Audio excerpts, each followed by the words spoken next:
at Edinburgh Castle. Edinburgh Castle is, of course, like the #1 tourist destination in Scotland. It's actually, it costs a bunch of money to get in.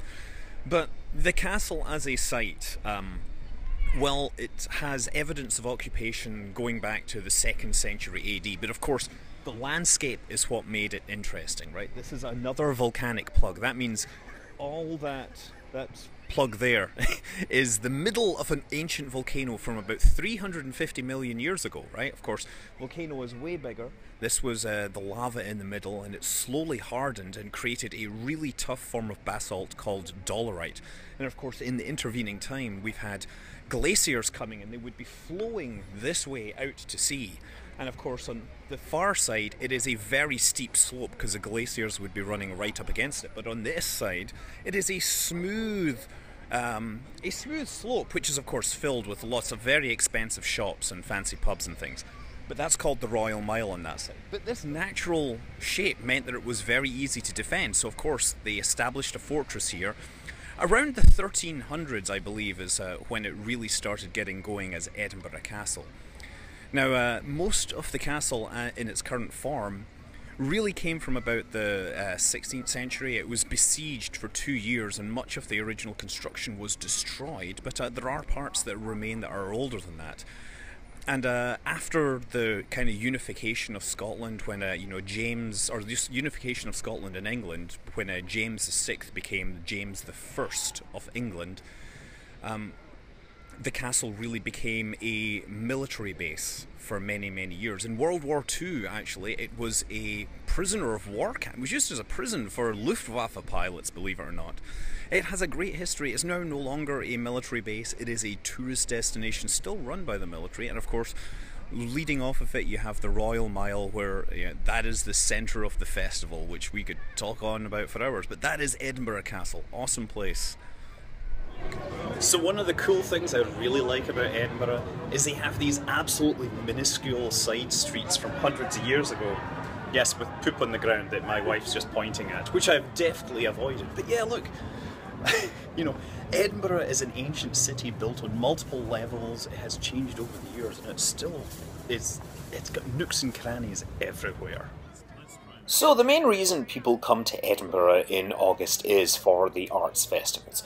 Now, there is traditionally the Edinburgh Festival, which is actually a musical festival started in 1947, but the same year a bunch of theatre troupes decided to put on their own festival at the same time, and that basically became the Fringe Festival.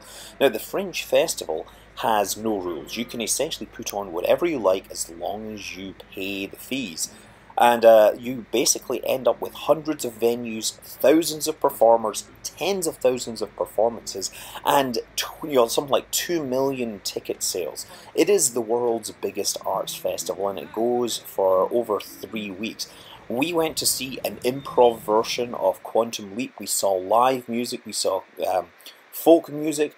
We saw a bunch of people doing 30 plays in 60 minutes. That was too much light, it makes the baby go blind. It is a great thing to do, but you will end up with more flyers than shows you could ever possibly attend in the time there. So this here, this is the Scott Monument. Now, it's obviously not a monument to me, it's a monument to Walter Scott, Sir Walter Scott, who was one of the world's first truly international authors. He kind of invented modern historical fiction with titles like Rob Roy, Heart of Midlothian, Waverley, Ivanhoe. Yeah, he invented Robin Hood in its modern form almost. But yeah, he was a big thing. He was international, everybody knew him, and he's actually almost responsible for the modern image of Scotland with its clans and tartans and things like that. You see, in the early 1800s, the north of Scotland was really viewed as a lawless area, and in England there were people that were legitimately afraid that there was going to be a French-style revolution that was going to, of course, topple the English monarchy. And when George IV was to come on an official visit to Scotland, Walter Scott, he kind of went in full PR mode and arranged a whole visit which included the tartans, the story of the clans, and he dressed up the king and all this and kind of presented the modern image of Scotland. It was quite a spectacular thing, and you know, Walter Scott, very important to the history of Scottish literature and everything, and to the modern impression of what Scotland is. And so we built a monument to him. It's the largest monument to a writer in the world. Can we show this all the way up? Yes. So it's something like 200 and something feet tall, and apparently the guy that designed it wasn't even an architect. He submitted it under a pseudonym because he thought it wouldn't be taken seriously. But it's there, and you can climb to the top. 287 steps, and you get a certificate if you go all the way up there. Fly safe.